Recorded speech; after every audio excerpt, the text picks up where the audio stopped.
Hello friends, welcome back to this channel. दोस्तों, इस video में हम लोग रिलायंस कम्युनिकेशन लिमिटेड से जुड़ी हुई एक अपडेट के बारे में जानेंगे। लेकिन शुरू करें उससे पहले आपसे दो रिक्वेस्ट करना चाहता हूं। पहली रिक्वेस्ट कि अगर आपको डीमेट ट्रेडिंग अकाउंट ओपन कराना है तो डिस्क्रिप्शन बॉक्स में एक लिंक आपको दिया गया है।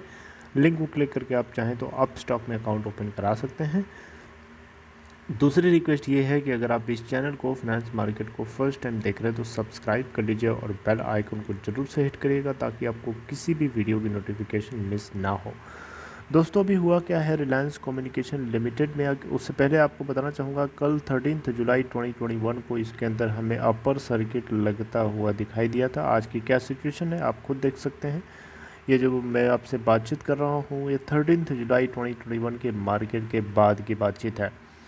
राइट, तो देखिए अगर हम बात करें इसके अंदर अपर सर्किट लगा तो था, लेकिन अगर हम बात करें एनएससी के ऊपर टोटल वॉल्यूम तो 7,75,13,933 शेयर्स ट्रेड किए गए, जहां 40% की लगभग डिलीवरी है एनएससी के प्लेटफॉर्म पे। वहीं बीएससी पे देखें तो 2,12,98,550 शेयर्स ट्रेड हुए, जहां पे डिलीवरी है 41.94%।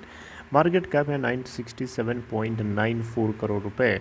और अगर आप देखें तो इसका 52 वीक हाई है 5.49 का और लो है 1.31 का। दोस्तों, अभी खबर ये आ रही है कि रिलायंस कम्युनिकेशन लिमिटेड को लेकर के नेशनल कंपनी लॉ ट्रिब्यूनल जो है 15 जुलाई 2021 को हियरिंग कर सकता है, यानी कि आरकॉम से जुड़े हुए मुद्दों के ऊपर एक सुनवाई है 15 जुलाई 2021 को। याद रखिएगा आज 14 है, कल 15। जो कुछ होगा आपको बताऊंगा, आपको चिंता करने की ज़रूरत नहीं है, फिर भी आपको चौकन्ना रहने के लिए मैं बोल रहा हूँ। देखिए यहाँ पे नेशनल कंपनी लॉ ट्रिब्यूनल ने 15 जुलाई आरकॉम 15 जुलाई से पहले ही बेसिकली सुनने वाला था, लेकिन डिपार्टमेंट ऑफ टेलीकम्युनिकेशन ने डिपार्टमेंट ऑफ टेलीकम्युनिकेशन ने थोड़ा सा डिले चाहा है, क्योंकि ये चाहता था थोड़ा सा उसके ऊपर और सोचना और विचारना चाह रहा था, और और उसके ऊपर थोड़ा सा सोचने के लिए टाइम मांग रहा था। किसके ऊपर?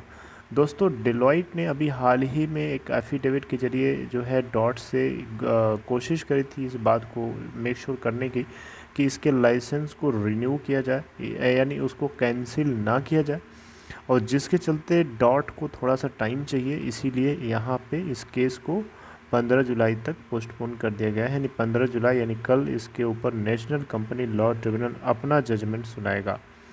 दोस्तों, यहाँ पे डेलॉइट जो है, जो कि आपको पता है रेजोल्यूशन प्रोफेशनल है रिलायंस कम्युनिकेशन लिमिटेड के केस में, ये चाहता है कि डॉट जो है इसके स्पेक्ट्रम को इशू करे, ताकि स्पेक्ट्रम को जो है रिन्यू कर दे, ताकि ये अपने लाइसेंस को कैंसिल ना करने की बजाय इसको रिन्यू कर दे, क्योंकि रिन्यू कर देने से कंपनी अपने एंटरप्राइज बिजनेस को चला करके प्रॉफिट जनरेट करने की कोशिश कर सकती है आगे आकर के।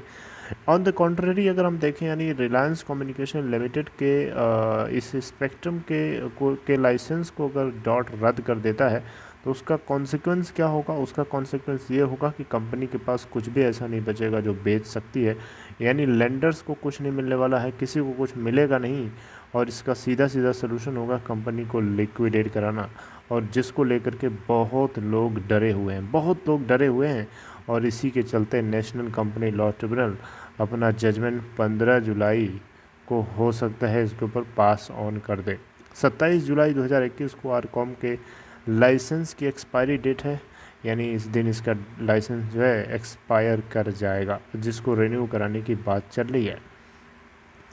तो दोस्तों, मैंने आपको लगातार इसके ऊपर बताने की कोशिश करी है अलग अलग पॉइंट से। आपको पता है रिलायंस कम्युनिकेशन लिमिटेड जो है 850 मेगाहर्ट्ज बैंड के स्पेक्ट्रम्स को ओन करता है, जो कि 14 सर्कल्स में डिप्लॉयड है इंडिया के 22 टोटल टेलीकॉम सर्कल्स में से। राइट, तो रिलायंस कम्युनिकेशन लिमिटेड के कमेटी ऑफ क्रेडिटर्स भी चाहते हैं कि जल्दी से जल्दी मामला सुलझ जाए, लेकिन ऐसा कुछ होता हुआ अभी हाल फिलहाल में नज़र नहीं आ रहा है, क्योंकि सिचुएशन बहुत ही ज़्यादा कॉम्प्लिकेटेड बनती जा रही है। आपको पता है मार्च 2020 में कमेटी ऑफ क्रेडिटर्स ने इस कंपनी के यूवीआरसीएल को सक्सेसफुल बिडर बताया था, जो 12,760 करोड़ रुपए रिलायंस कम्युनिकेशन के स्पेक्ट्रम के लिए तैयार था देने के लिए 12 सालों के स्टैगर्ड पेमेंट के रूप में, और 5 करोड़ है अपफ्रंट कैश के रूप में देने को तैयार था। आपको पता है रिलायंस कम्युनिकेशन लिमिटेड के इस 12,760 करोड़ रुपए के स्पेक्ट्रम जो कि UVRCL के द्वारा ऑफर की गई वैल्यू है, ये एक बहुत बड़ा अमाउंट है, 20 से 23 हज़ार करोड़ रुपए, जो कि पूरे आरकॉम के एसेट्स को सेल करके एक्सपेक्ट किया जा रहा है।